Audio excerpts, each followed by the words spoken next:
Bonjour, je suis Estelle. C'est ensemble que nous allons découvrir l'histoire du soulier.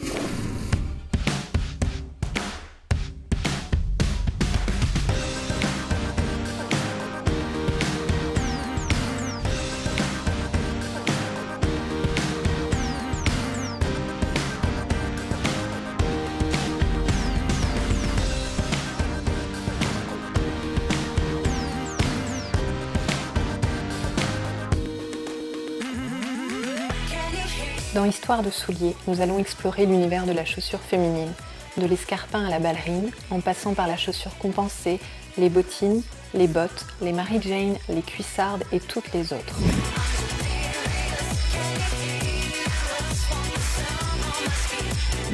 Et comme disait Bette Midler, donnez à une fille des chaussures correctes et elle peut conquérir le monde. Dans Histoire de souliers, je vous dirai tout sur cette arme de destruction et de séduction massive. Les femmes et leurs chaussures ont la relation la plus fusionnelle qui soit avec un accessoire. Votre vie ne sera vouée qu'à la quête du Graal, trouver la chaussure parfaite. Penchons-nous sur son histoire et les infinies possibilités offertes à nos jambes. Aujourd'hui, dans l'histoire de souliers, la ballerine. D'où vient-elle? Comment la porter? Des professionnels de la mode et de la confection de chaussures vous expliqueront son histoire. Saviez-vous par exemple que cette chaussure, malgré sa charmante simplicité, n'existe que depuis quelques décennies? Vous découvrirez ensuite quelles sont les tendances du moment. Nos professionnels vous aiguilleront avec leurs conseils shopping. Ils vous apprendront également ce qu'il faut éviter à tout prix. Enfin, nous vous présenterons des modèles de ballerines complètement extravagantes que vous n'avez probablement jamais vues et qui ont fait fureur dans les milieux de la haute couture et du design. Mais tout d'abord, allons voir ce que vous en pensez, vous. Paris.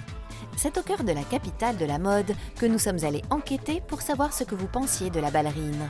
Alors mesdames, votre avis?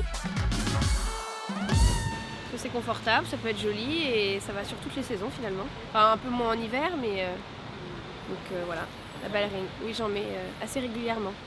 Moi je trouve que ballerine en toutes circonstances, aussi bien décontractée que habillée, moi je trouve que ça fait les deux quoi, c'est bien. Non, moi d'habitude je suis toujours en talons, c'est vraiment parce que je viens à Paris et que je sais que je vais avoir mal aux pieds. Sinon c'est talons en toutes circonstances. Quand on est petite, les ballerines ça tasse un peu quand même. Ouais. Donc pas de ballerine. Ça fait tout de suite un postérieur. Voilà. Si j'ai envie de mettre une petite touche un peu plus féminine, je mettrai des ballerines quand même, mais très rarement des talons. Alors moi Bah, c'est ça- plus confort. Ah bah moi Ouais. ça dépend de ce que je vais faire dans ma journée en fait. Selon ce que je fais, je pense au confort et quand je sors, je pense plus à l'esthétique qu'au confort.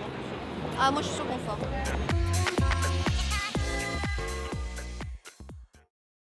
Vernis, colorés, imprimés, les ballerines nous en font voir de toutes les couleurs.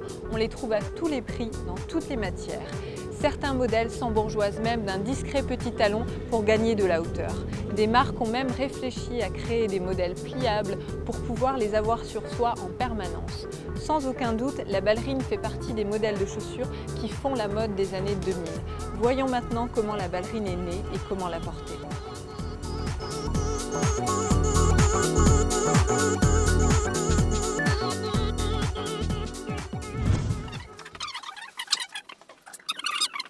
Qu'est-ce que la ballerine vous évoque? Alors, qu'est-ce qu'elle nous évoque? Le confort, toujours bien évidemment.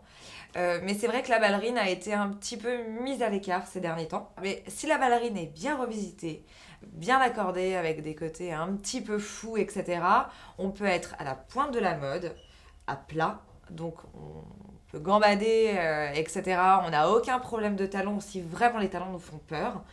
C'est vrai que la ballerine a énormément d'atouts. Donc je vais vous en montrer une assez funky. Donc voilà, comme je le disais, là on a un modèle de ballerine donc en 42, car on va jusqu'au 42, on n'oublie personne, même les femmes qui ont des grands pieds, ça existe, hein. Il y a de très grandes femmes comme de très petites, bonjour. Du coup, ici on a un corps en écossais, avec un petit nœud à l'avant donc, qui s'appelle Lisa en velours Eden, donc vert sapin. Donc c'est un modèle hyper original, hyper tendance qu'on met avec un petit short, etc. On passe vraiment pas incognito. Et le carton de cet été, qui est un des atouts des pieds de Juliette, c'est la toile de Jouy. Voilà. Donc c'est une matière un peu vieille, vous savez, on les retrouve sur les assiettes aussi, ou les nappes de nos grands-mères. Et ben voilà, maintenant on les a au pied et on est hyper tendance et hyper fashion. Juliette l'est tous les jours grâce à nos petites ballerines. Donc la ballerine est une bête de mode. Exactement. Exactement.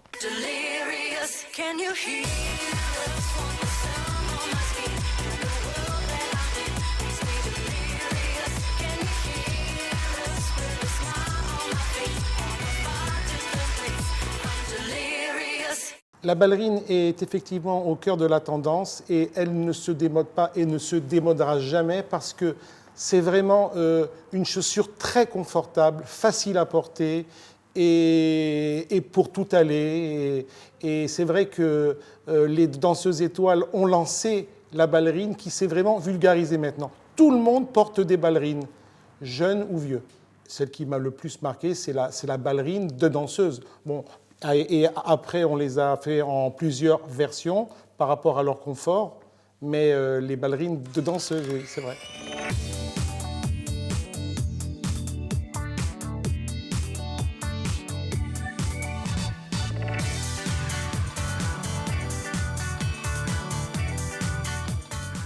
C'est en 1930 qu'un Australien passionné pour l'opéra, Jacob Bloch, qui vivait alors à Londres, crée un atelier spécialisé dans la confection de chaussons de danse. Son amour de la danse le conduisit à chercher à améliorer le confort des danseurs. Il nomma ce chausson la ballerine, en référence à son amour de la danse et de la musique classique. Depuis, sa marque existe toujours.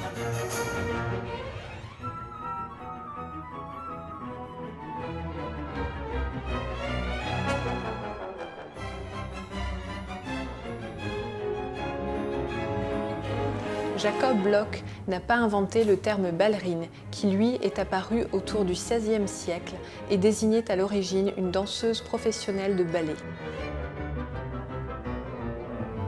En 1947, une certaine Rose Repetto décida d'améliorer encore davantage ses fameux chaussons de danse pour le confort de son fils Roland Petit, célèbre danseur.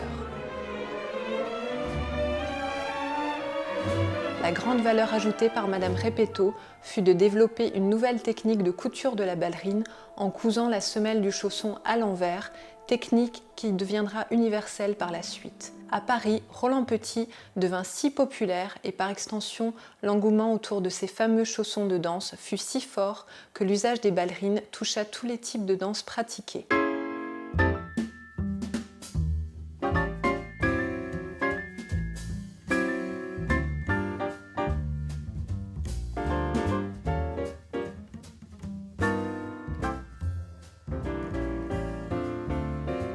Au début des années 50, c'est René Catty qui commercialisa au grand public la ballerine dans une démarche de démocratisation de l'usage de la ballerine.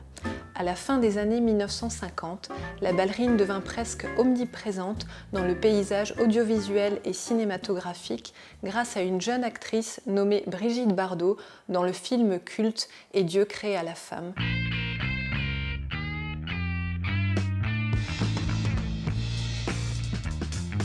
Ou encore Audrey Hepburn dans ses ballerines Ferragamo.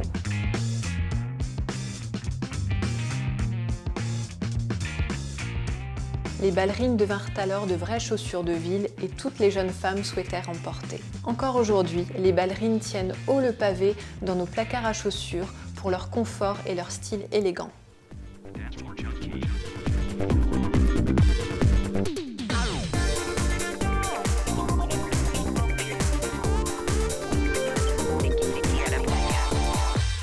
Je pense que la ballerine se démode jamais parce qu'il fait une toute petite pied, mais je pense que vraiment ça évoque, c'est un produit qui évoque l'enfance d'une fille. Donc il y a le côté tutu pour certaines qui ont fait la danse classique et pour d'autres il y a toute l'élégance de l'opéra de Paris. Donc je pense que c'est vraiment ce lien très fort avec un univers à la fois infantile ou sophistiqué de danse qui explique que c'est devenu une incontournable. Le ballerine qui m'a marqué le plus, c'est Repetto. Mais pourquoi ? Parce qu'il y a une ADN dans ce marque qui est linéaire. C'est un produit qui évolue réellement de la danse. La marque est totalement intègre à ses origines. Le PDG de cette société, M. Gaucher, est exceptionnel. Donc, à la fois sur le plan business comme humain. Et c'est un produit aujourd'hui que je dirais est totalement aligné entre ce qu'il était, ce qu'il va devenir. Et c'est en adéquation avec son marché. C'est une très belle réussite, répétez. Pour moi, le ballerina idéal n'existe pas. Donc, en fait, une de mes 3 grandes réussites de la vie, c'était d'être virée de mon cours de ballet quand j'avais 7 ans. Et j'ai toujours un très bon souvenir de ce moment quand on m'a dit que j'étais plus bienvenue. Et depuis, toute mon vie professionnelle et mon profession entière, c'est d'échapper une ballerine. Donc, j'aurais du mal à dire que j'en ai une qui est idéale.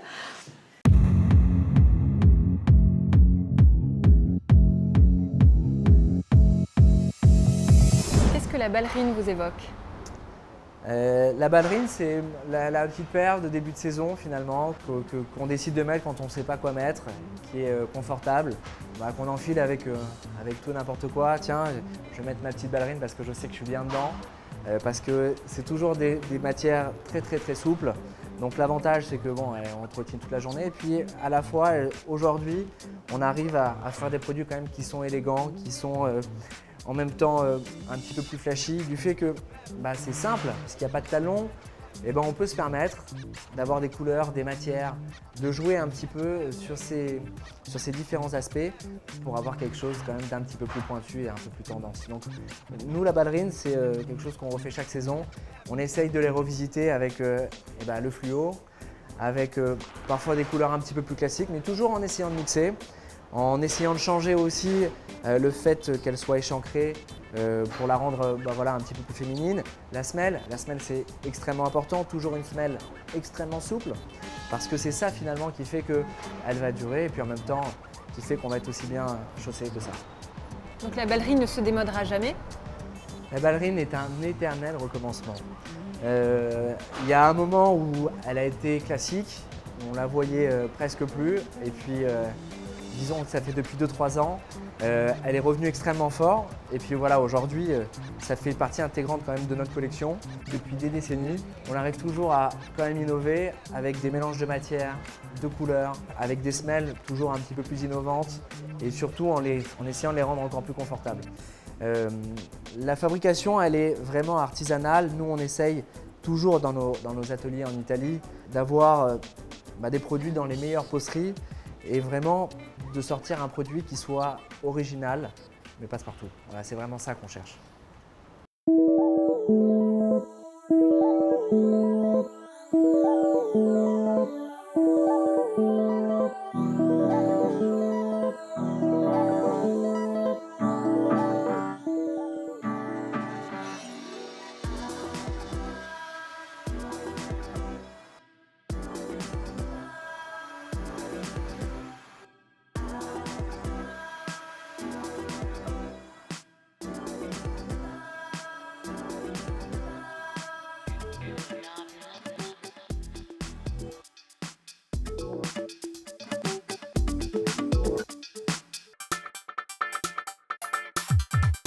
On continue notre exploration de l'histoire du soulier. Parlons aujourd'hui de l'allié de notre confort, j'ai nommé la ballerine. Quelle femme n'a jamais caché une paire de ballerines dans son sac à main pour courir entre 2 rendez-vous? À l'origine, un accessoire destiné aux jambes fuselées des danseuses professionnelles, la ballerine est désormais présente dans tous nos dressings de 7 à 77 ans, que l'on soit BCBG, fashionista ou encore casual. Quelle serait la ballerine idéale? La ballerine idéale, c'est un talon plat, confortable, avec un cuir pour une très grande souplesse et quelque chose d'extrêmement sobre. Je pense que c'est une chaussure relaxante pour femmes pour se soigner des cambrures trop prononcées.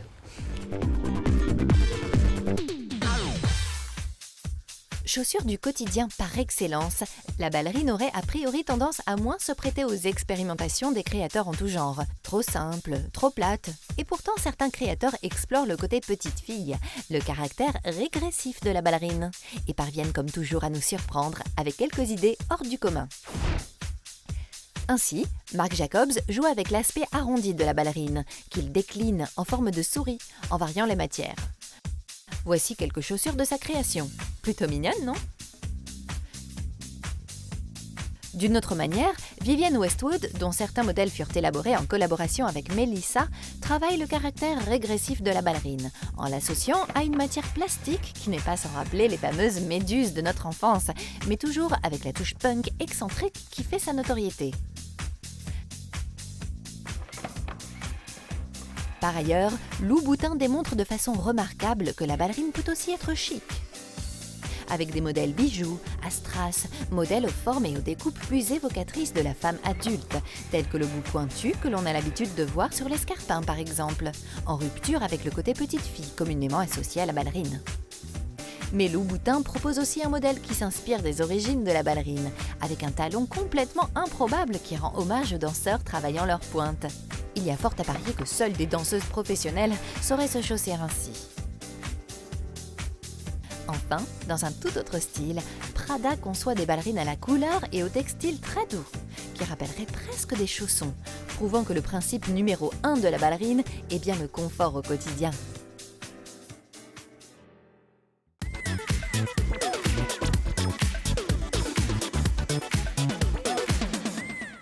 Le conseil du jour pour bien porter ses ballerines. Alors, bien choisir sa ballerine, c'est assez compliqué parce qu'on se retrouve souvent avec des ampoules, on a mal aux pieds, la semelle est trop fine.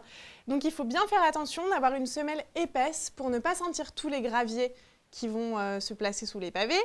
Et puis également avec un petit talon pour le confort de la marche et pour la position et la posture pour ne pas avoir mal au dos. Donc ça, c'est la première chose pour bien choisir sa ballerine. Et ensuite, dans la ballerine, tous les styles sont permis. On peut avoir des ballerines qui vont être sobres, avec, voilà, comme par exemple ici, un corps tout noir. Et moi, j'ai joué juste un tout petit peu sur la bordure avec un serpent métal un peu vieilli, donc qui va avec n'importe quelle tenue. Moi, que j'associe généralement quand je suis habillée tout en noir. Voilà, je mets ma paire de ballerines hyper sobre, ou alors avec un pantalon noir ou un jean noir. On peut également avoir des ballerines un peu plus funky, donc comme celle ici que je porte, voilà, que j'ai fait en toile de Jouy avec des tissus un peu rigolos, jouer sur le contraste encore avec la bordure, faire des bicolores. Et puis, donc ça, cette ballerine, l'été va avec tout, voilà, pieds nus, avec un jean retroussé, avec un short, avec une robe blanche, avec vraiment tout et n'importe quoi, elle s'adapte. Et puis, enfin, une petite ballerine un peu plus hivernale en tissu écossais. Voilà, une petite ballerine kilt. Alors là, pour le coup, l'hiver, on restera sur une tenue un peu plus sobre quand on ose de la couleur et des motifs sur la ballerine. Et on restera voilà, sur un jean, sur un pantalon noir, sur une robe noire, sur une tenue beaucoup plus sobre, avec juste ce détail Pepsi sur les pieds. Alors, je porterai une ballerine avec un jean ou un slim. C'est très joli. On peut porter sa ballerine en 2013 de façon vraiment très colorée. On met des ballerines maintenant dans toutes les couleurs, dans toutes les formes et dans toutes les matières surtout. Pour moi, une ballerine n'est pas tendance, donc c'est plutôt une incontemporelle, mais c'est une incontemporelle que je boude. Je dirais par contre pour la cliente qui l'achète, c'est pas cher comme produit, donc amusez-vous, prendre du couleur, faut pas être safe, on peut avoir une ballerine pour 10 €, donc c'est le moment de se faire plaisir. Comment porter son ballerine en 2013? Pour moi, le meilleur endroit de le porter, c'est évidemment son sac à main, ou peut-être comme un produit dans la voiture. Un produit d'appoint. Quels sont vos conseils pour bien acheter et porter ce soulier? Disons que la ballerine, c'est en même temps la chaussure du week-end, on va dire, où finalement elle peut évoquer un aspect plus décontracté. Et puis après, ça va dépendre de la couleur. Si jamais on va vraiment, on décide d'aller dans de la couleur, elle a d'un coup un côté très fantaisie, parfois même teenager. Et puis si on décide ensuite d'aller dans des choses un petit peu plus pailletées, un peu plus travaillées, et bien justement elle peut avoir ce côté quand même plus habillé, plus femme, qui fait que finalement c'est une chaussure, c'est comme un jeu de société, elle va de 7 à 77 ans. C'est vraiment la chaussure qui va à tout le monde celle-ci. Tout dépend des matières, des couleurs. Voilà. Donc, récapitulons. Pour être au top de la tendance avec vos ballerines, mesdames, osez. Jouez sur les contrastes. C'est parce que la ballerine va avec tout que vous ne pouvez jamais vous tromper. En été comme en hiver, la ballerine est votre allié confort et sobriété. A l'inverse, évitez les semelles fines pour ne pas sentir les graviers et ne pas abîmer vos chaussures trop rapidement. Les modèles sans talons pour garder une posture plus féminine et plus soucieuse de vos articulations. La ballerine rime avec élégance discrète et confort incomparable. Elle est définitivement l'alliée des femmes qui veulent se sentir jolies sans sacrifier le confort de leurs doigts de pied. Elle a aussi un aspect régressif délicieusement enfantin, mais elle a surtout su se moderniser, s'adapter aux tendances pour devenir un accessoire à part entière de nos tenues et s'éloigner des codes de la danse classique. Si je devais donner un conseil style, investissez dans la bonne paire de ballerines, noires ou colorées, à bout arrondi. Avec un bout de ce type, vous donnerez l'illusion d'avoir des pieds plus courts et avec un modèle très classique, vous pourrez le porter aussi bien avec un jean slim qu'avec une petite robe noire pour aller danser. Et si vous n'avez pas peur de vous faire remarquer, choisissez un modèle à l'imprimé animalier, le léopard reste une valeur sûre, ou encore fluo. Tout à vos ballerines et à très bientôt pour la suite d'Histoire de souliers.